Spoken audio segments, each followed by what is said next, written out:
Welcome back to our Gellerpox infected video, and when we last left off we took care of the skin and I was getting crazy ideas for plague clowns. I don't know exactly where it came from. I know when I painted the nose red it started giving him a kind of clown look to him, but there's something about the figure and I'm not sure where I got the idea from or what I was mentally referencing. Maybe it was Spawn, I'm not sure, but something about him screamed clown. So anyway, that's what we're gonna do. We're gonna paint a plague clown, and we are gonna start off with the shirt. And I want to do this sort of off-white. I kind of want a white, but this guy's pretty dirty, so we want it off-white. I've already undercoated with some, it's a mix of game color heavy brown mixed with model color Iraqi sand. And I'm now applying the highlights. I have added beige to that.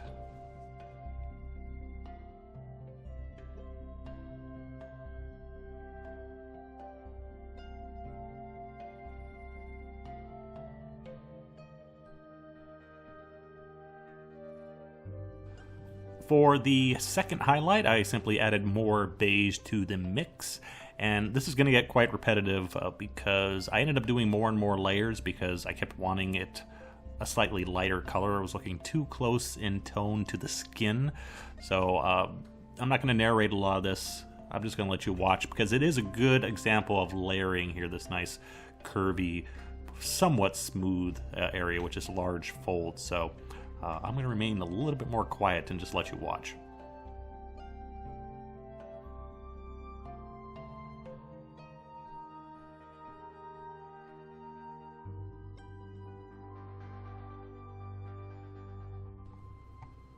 Next, we are using straight beige.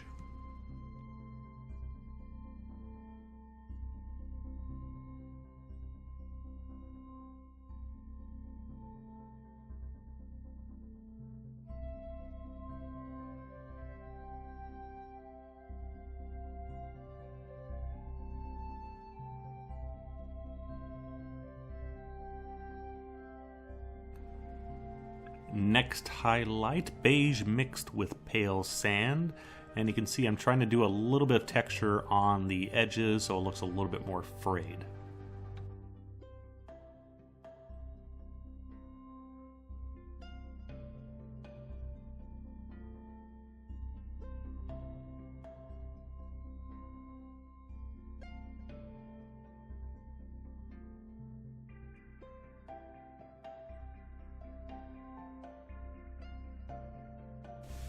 And then finally, pale sand and white for the edge highlighting.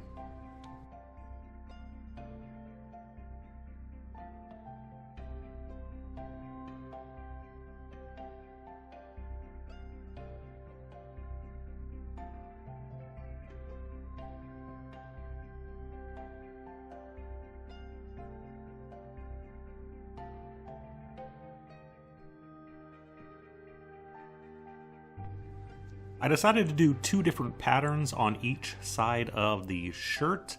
I wanted them both white though, but just slightly varying shades of white. So I redid the, let's see here, his left side with a mixture of bone white and white. So I'm just skipping over this because it's basically everything you just saw, but with lighter colors.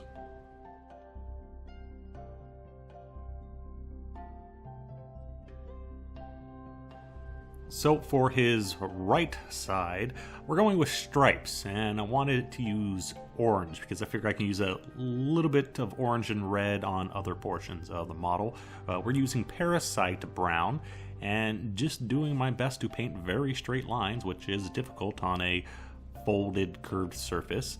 It's best to just start with one single line and just slowly start to fatten the line. And if you mess up, like I did, it's easy to go back and just repaint those white areas, no biggie.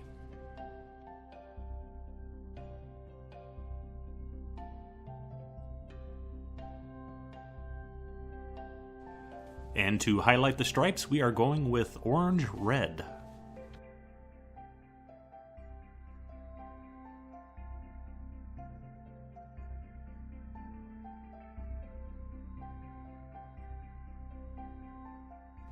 And then we finish off with an edge highlight of light orange. There are two different ways you can do stripes. This would be the more traditional way. If you want them more prominent, you can highlight them as individual objects, shade on the edges of the stripes and highlight towards the center to give them a little bit more of a 3D look. While not realistic, it does make them look more prominent.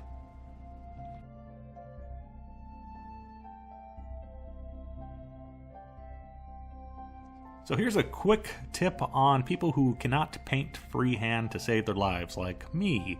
Especially when it comes to painting geometric shapes. It's very difficult to paint a perfectly straight line, for example.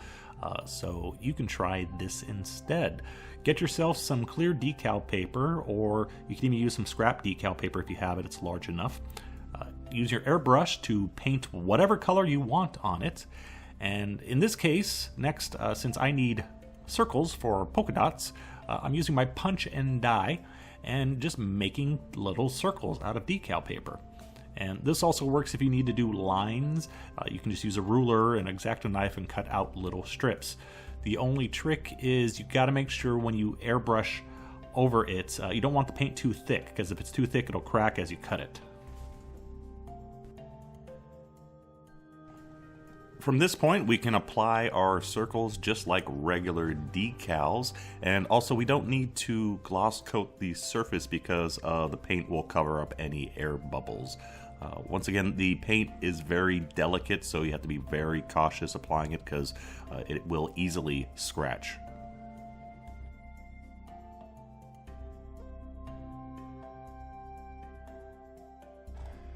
Because we used our standard brush paint, it's also easy to take care of any little errors or extend decals around a corner, let's say, because we were using the exact same paint.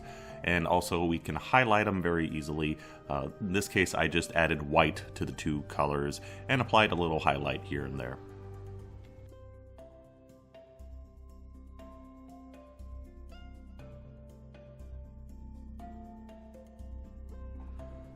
We don't want our plague clown too clean, so some game color charred brown just lightly applied around the ends of the shirt. Two different methods, a little bit of washing, a little bit of speckling, just so we have some slight stains, and then some heavier stains just to break it up, make it look a bit more natural and not uniform.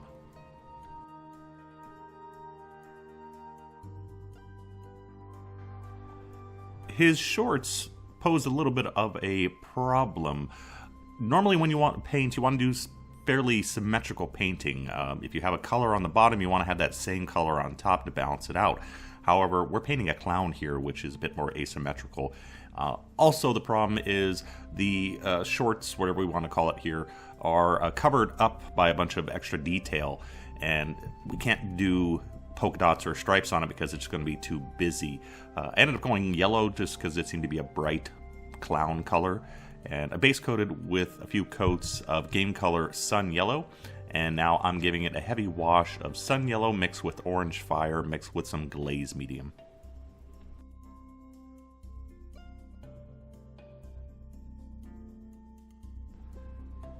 And for the highlights, simply add some white, and we did two separate highlights here, adding white each time.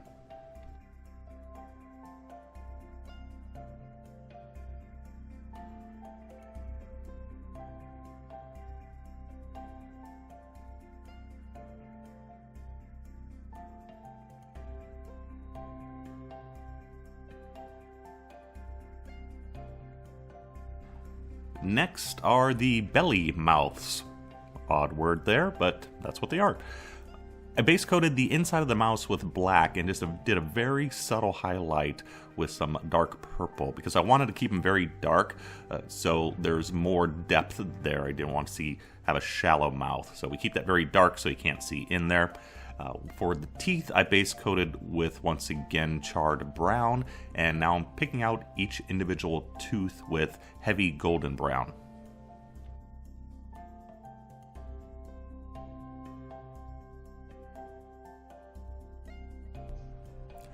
To the heavy golden brown, I've added some beige, about a 50-50 mix, and proceeding to highlight towards the ends of the teeth, so we get a nice depth there.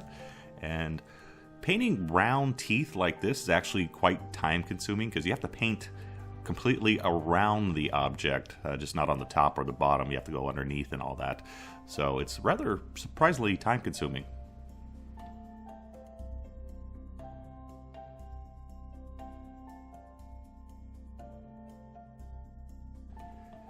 And then we finish off with pure white just on the tips of the teeth. So now we have some really nice looking rotted teeth. There's a little bit of yellow in there, which is what I wanted because that ties it in back to our original jaundice skin.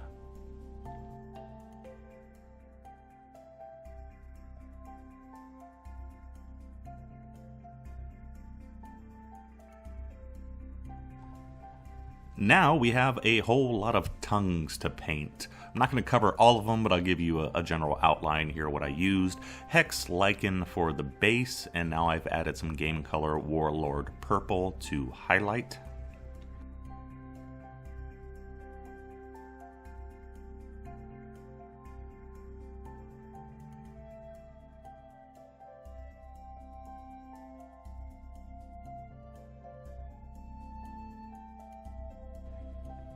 And then for the rest of the highlights, Warlord purple, Squid pink, and white was used in different quantities because I wanted the tongues to have a little bit of variation. So some I added more pink, kept those pinker. Some I even actually worked in some reds to them. So each tongue has a slightly different color to it. And also just want to point out here, highlighting like the large tongue here, I kind of did a speckle pattern to kind of give the impression of taste buds. That little subtle little thing like that just gives a little more interest to the tongue, just that little addition of texture. So something very easy you can do, and it just adds a little bit of pop to the miniature when it's done.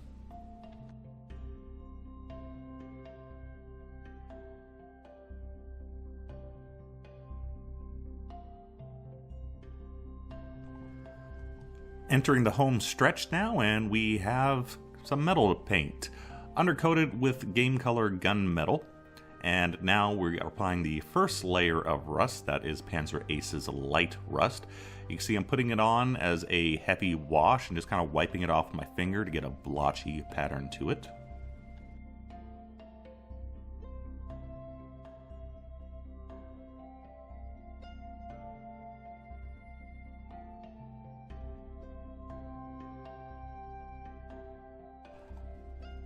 Next, Panzer Ace's Dark Rust, and repeating the procedure, this time a little lighter. The wash is a bit thinner, and I'm concentrating more on the deeper pot-marked areas where I want the darker, older rust to be settling in. And you can see here, just working in a smaller area, trying to keep that rough pattern so we have that natural look of rust rather than a uniform color to it.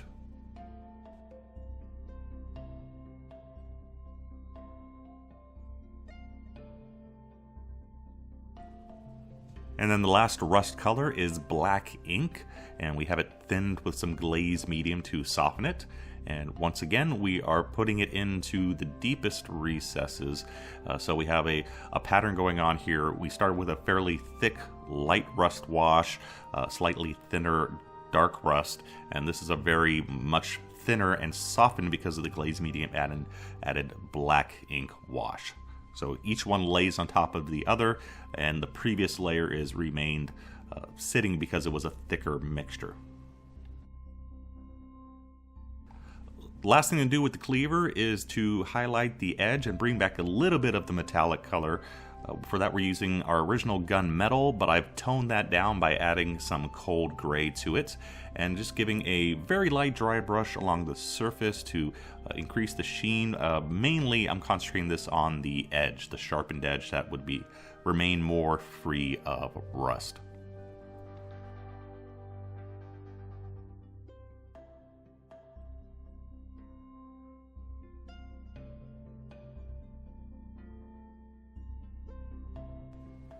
It's difficult to balance your colors when you're painting an asymmetrical paint scheme like that of a clown, but I did my best where I could. Some things had to be changed around. For example, the hair on the main head.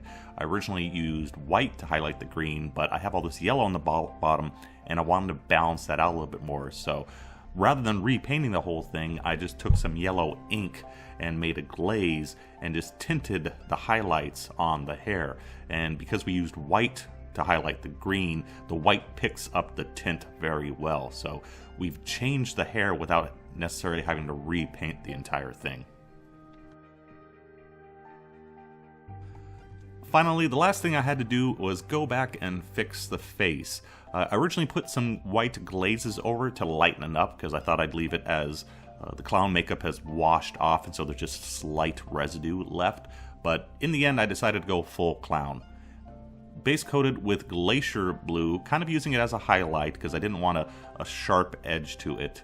And then added white for the highlights, worked all the way up to pure white actually, and then dotted in our bright red nose. And with that, we are done with our plague clown.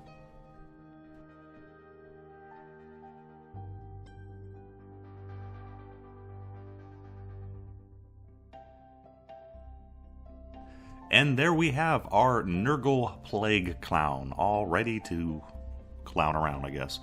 So yeah, interesting, fun little project here. I didn't intend to paint a plague clown when I started here. It just occurred to me while I was painting the miniature, which is kind of why I sometimes say if you're not sure what to do, just put paint on the miniature and ideas will come. And this one did, and I just had to change some of my colors around to make it all work. The difficulty here is the asymmetrical paint scheme of a clown. It just goes against the grain of how I learned to paint. You want to keep your colors balanced. I did subtle variations to that to try to keep the colors balanced. You can see the yellow. I changed the hair repeatedly on the smaller heads to make it balanced. I added some yellow up there for the yellow on the bottom. Also the Ronald McDonald red hair, balanced that. I made that a little bit orange to balance with the stripes, and that also goes with the orange in the rust. So while it looks still somewhat asymmetrical, there is an underlying theme to several of the colors to balance them all out. And of course we got the yellow in the skin, and there's also some green in the skin and green on the shirt. I would be curious to see if this paint scheme can work throughout an entire army. I don't see it working too well, especially with your standard Plague Marines. They just don't look too clownish, but if you could inject a little bit of a model like this into an army and just use some of the similar colors on the other figures, like if you have your standard Plague Marines, this guy leading some Plague Marines that have some stripes, random stripes here and there on their shoulder pads or legs, some polka dots, that would be a unifying theme. So it's kind of interesting. If I would be really excited if someone actually tried it, painting up a unit of plague themed clowns. Because it may work, I'm not sure, but I'd really love to hear if someone tries it out there or has tried it. This may not be a new idea that I came up with while I was painting it. But yeah, so there you go. We have plague clowns. I hope you enjoyed it, and thanks for watching. Bye-bye.